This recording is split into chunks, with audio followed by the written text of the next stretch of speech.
श्री शिवाय नमस्तुभ्यम। प्रिय भक्तों, आज की वीडियो में हम जानेंगे सावन में पड़ने वाली सोमवती अमावस्या किस तारीख को है, शुभ मुहूर्त फेरी का क्या है और किन किन सामग्रियों को हमें अपने लिए अपने पति के लिए पीपल के पेड़ के नीचे लेकर जानी है। और आज की वीडियो में हम यही जानेंगे कि पूजा के लिए हमें कौन कौन सी सामग्री चाहिए और उन सारे सामग्रियों को हमें एक दिन पहले ही तैयार करके रख लेनी है। तो कौन सी सामग्री हमें पीपल के पेड़ के नीचे लेकर जानी है, हर कुछ मैं आपके साथ शेयर करूंगी। तो देखिए, इस तरह से मैंने एक डाला तैयार कर लिया है। आपको भी एक रात्रि पहले ही इस तरह से अपने डाले को तैयार करना है।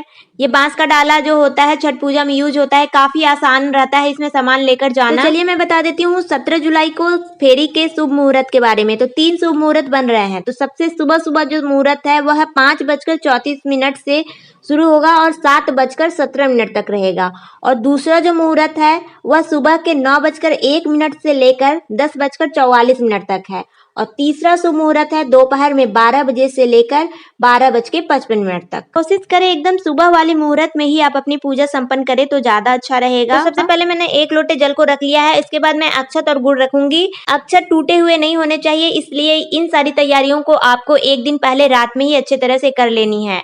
उसके बाद मैं अगरबत्ती या धूप बत्ती, आप जो कुछ भी इस्तेमाल करती हूँ पूजा में, उसे रख लें। और एक जरूरी बात यह है कि गर्भवती महिलाएं जो हैं वो फेरी नहीं देंगी। अगली चीज है कच्चा सूत। तो इस तरह के कच्चा सूत आपको पूजा स्टोर में मिल जाएंगे। अगर आपकी समर्थ हो तो आप इस धागा को 108 बार लपेटते हुए फेरी लगाएं। और अगर कोई असुविधा है, आप असमर्थ हैं, तो आप 11 और 21 या 8 बार भी फेरी लगा सकती हैं। अगर आपके पास कच्चा सूत नहीं है तो आप मार्केट में जो कलावा मिलते हैं मौली सूत्र, उससे भी फेरी लगा सकती हैं।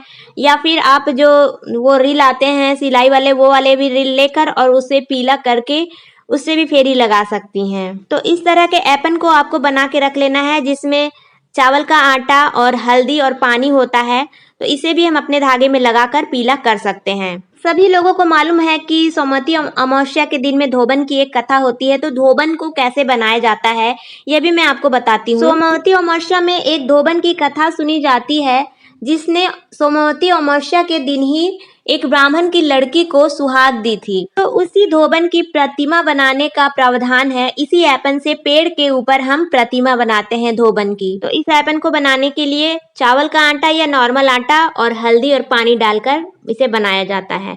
छठ पूजा में भी इसे बनाया जाता है। सभी को मालूम है कि ऐपन कैसे बनता है। तो इस ऐपन को आपको सुबह में ही बनाना है, क्योंकि रात में अगर आपने बना कर रखा तो ये बासी कहलाएगा। तो अगली पूजा की सामग्री है दीपक। तो दीपक को भी हमें ऐसे सजा के रख ही लेना है, बत्ती वत्ती लगा के बकायदा।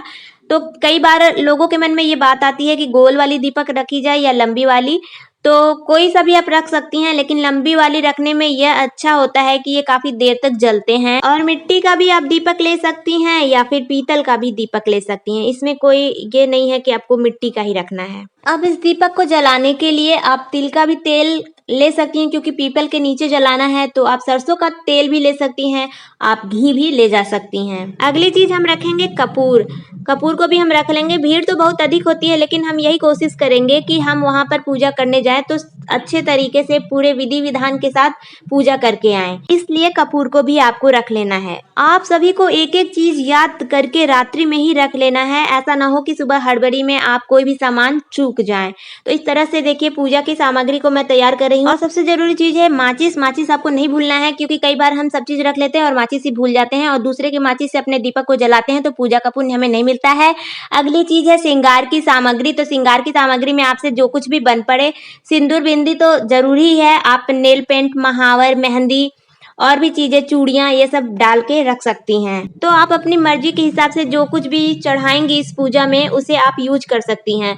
तो आप इस तरह से श्रृंगार की सामग्री जरूर चढ़ाएं, जिसे आप यूज करें। और साथ में आप ऐसा भी कर सकती हैं कि एक सेट आप श्रृंगार की सामग्री अलग से चढ़ाएं और उसे पंडित जी को दान में दे दें। अब अगली चीज है कि अगर आपके पास कोई कोरी साड़ी हो लाल पीली, तो आप उसे भी रखें। इसे भी आप पूजा करने के बाद पहन सकती हैं, चढ़ाने के बाद। और अगर आपके पास साड़ी ना हो तो ब्लाउज का पीस, पेटीकोट का पीस, कोई भी कपड़ा आप जरूर रखें, क्योंकि सोमवती अमावस्या में सुहाग की चीजें दान करना, सुहाग की चीजें चढ़ाना काफी शुभ माना जाता है। अगर आपके पास ये सब नहीं है तो आप बस श्रृंगार की चीजें ही चढ़ाएं, लेकिन वस्त्र के रूप में आप एक ब्लाउज का पीस ही चढ़ाएं, लेकिन जरूर चढ़ा दें। भक्तों, पति के लिए भी सोमवती अमावस्या में या वट सावित्री में कुछ चढ़ाया जाता है। थंबनेल में मैंने लिखा है कि क्या चीज चढ़ाने से पति की उम्र लंबी होती है। तो देखिए इस तरह से आप एक हैंकी ही चढ़ा दें या फिर कोई बनियान हो उसे भी आप चढ़ा दें पति के लिए। चढ़ाने के बाद ऐसी चीज चढ़ानी है जो यूज वाली चीज हो, जो आपके हस्बैंड चढ़ाने के बाद उसे यूज में लेकर आए। अगर आप बनियान चढ़ा रही हो तो बनियान में थोड़ी सी हल्दी लगा देनी है, क्योंकि एकदम सफेद होती है बनियान। समझ में आ गया होगा आप लोगों को अब अच्छी तरह से। अगली चीज क्या है, फूल। तो पूजा में आपको फूल भी लेकर जानी है। कई तरह के फूल को आपको रखनी है। मैं इस तरह से फूल आपको एक अनुमान आइडिया के लिए रख के बता रही हूँ, क्योंकि सुबह में ही ताजे फूल को आपको रखना है। फूल को आपको रात्रि में ही नहीं रखने हैं। और आपको फल भी रखने हैं, आपके पास जो फल हो उन्हें भी रख लें आप। अब अगली चीज आपको समझा देती हूँ। इस तरह से आपको सिंदूर ले लेना है, पीला सिंदूर या लाल सिंदूर, कोई सा भी आप ले सकती हैं। और इसी से आपको फेरी लगानी है 108 बार। गर्भवती महिलाएं फेरी नहीं लगाएंगी, क्योंकि जो गर्भवती महिलाएं होती हैं बस उन्हें पूजा करना ही ठीक माना जाता है उनके लिए, उन्हें फेरी नहीं लगानी चाहिए। और आप लोगों को घर से ही सिंगोरे का सिंदूर जो है अपने मांग में भरकर जाना है। कुछ लोगों के यहाँ प्रावधान है कि पीपल के पेड़ के नीचे सिंगोरा लेकर जाया जाता है, और कुछ लोगों में पीपल के पेड़ के नीचे सिंगोरा लेकर नहीं जाया जाता है, इसलिए आप घर से ही मांग भर कर निकलें। और इस सिंदूर का हमें क्या करना है कि जो हमने सोना धोबिन की प्रतिमा बनाई है पीपल के पेड़ पर, तो जब हम एक फेरी लगा कर आएंगे तो एक बार इसे हम टीक देंगे सिंदूर से। फिर जब दूसरी फेरी लगा कर आना है तो फिर उसी प्रतिमा को सिंदूर से टीकना है। तो इस तरह से 108 बार हम परिक्रमा लगाएंगे और 108वां बार हमें इसी सिंदूर से उस प्रतिमा पर टीकना है। ठीक है, आप समझ गई। और आपको परिक्रमा जैसे घड़ी की सुई चलती है ना, उसी दिशा में परिक्रमा आपको लगानी है। तो इसी सिंदूर से परिक्रमा करके आना है और सोना धोबिन को टीकना है, फिर अपने मांग में भी लगाते जाना है। इसी तरह से आपको फेरी देनी है। आप अपने सामर्थ्य के हिसाब से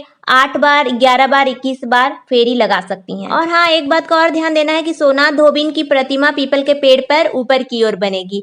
और जब हम फेरी लगा लेंगे उसके बाद जो सिंदूर बचेगा उसे लाकर अपने सिंगोरे में डाल लेना है। तो कोशिश करें कि पीले कलर के ही सिंदूर को आप वहां पर लेकर जाएं। समझ में आ रहा है सब कुछ? नहीं समझ में आया तो कमेंट करिए। और अगली और लास्ट चीज है ये। तो फेरी देने के लिए आप मूंगफली के दाने, किशमिश, काले चने, सफेद चने, टॉफी कुछ भी ले सकती हैं। तो इस तरह से मैंने यहाँ पे मूंगफली 108 गिन के रख लिए हैं। आपको भी रात्रि में ही मूंगफली या जो भी आपको फेरी देने के लिए वस्तु आपने रखा है उसे गिनकर रात्रि में ही रख लेना है। और हाँ, नियम तो यह भी बनता है कि जिस चीज से हमने फेरी लगाई है उस चीज को पंडित जी को ही देना चाहिए। और मान लीजिए कि पंडित जी उस समय नहीं मौजूद हो, आप पंडित जी को नहीं दे पाई हैं वो सामग्री, तो ये फेरी जो लगाई है आप जिस सामग्री से, आप उसे बच्चों को भी दे सकती हैं। इस बात से कोई दिक्कत नहीं है, चाहे वो लड़की हो चाहे लड़का हो, आपके घर में कोई सा भी बच्चा हो, आप उसे दे सकती हैं ये फेरी लगाए हुए सामान को खाने के लिए। आप ननद को भी इस वस्तु को दे सकती हैं। तो इस तरह से मूंगफली, चना, किशमिश ये काफी आसान होते हैं गिनने में। फेरी लगाने से पहले आपको वहाँ एक पेपर या कटोरी रख देना है, और जितनी बार आप फेरी लगा कर आए, घूम कर आए, अपने वस्तु को उस पेपर पे या कटोरी पर इस तरह से रख दी जाए। तो आपको इस तरह से 108 बार फेरी लगानी है, या आप जितनी बार चाहें उतनी बार फेरी लगाएं, और घूम कर आने के बाद मूंगफली को उसी कटोरी में डालते जाना है। तो इस तरह से आपको एक रात पहले ही फेरी लगाने वाली चीज को गिन के रख लेना है। तो सारी बातें अब क्लियर हो जानी चाहिए। तो एक बार फिर से मैं सारी वस्तुओं को आपको दिखा देती हूँ, जिससे आपको समझ में आ जाए कि किन किन वस्तुओं को आपको लेना है और एक रोज पहले ही तैयारी करके रख लेनी है। और हाँ, आप जो भी चीज से फेरी लगा रही हैं उसे बेझिझक अपने बच्चों को दे खाने के लिए। ये टेंशन नहीं लेना है कि ब्राह्मण नहीं मिले हैं तो मेरे बच्चे खा सकते हैं या नहीं खा सकते हैं। बिल्कुल खा सकते हैं। तो ये सोमवती अमावस्या में कई ऐसे लोग होते हैं जो व्रत करते हैं, केवल मीठा ही खाते हैं, और कई ऐसे लोग होते हैं जो पूजा पाठ कर लेने के बाद, फेरी लगाने के बाद आकर भोजन कर लेते हैं। तो अगर आप भोजन कर रही हो तो भोजन में इस बात का ध्यान रखें कि आप सात्विक भोजन करें, लहसुन प्याज आदि ना खाएं। तो मेरी ओर से आप सभी को सोमवती अमावस्या की बहुत बहुत शुभकामनाएं। आपकी पूजा सफल और मंगल हो।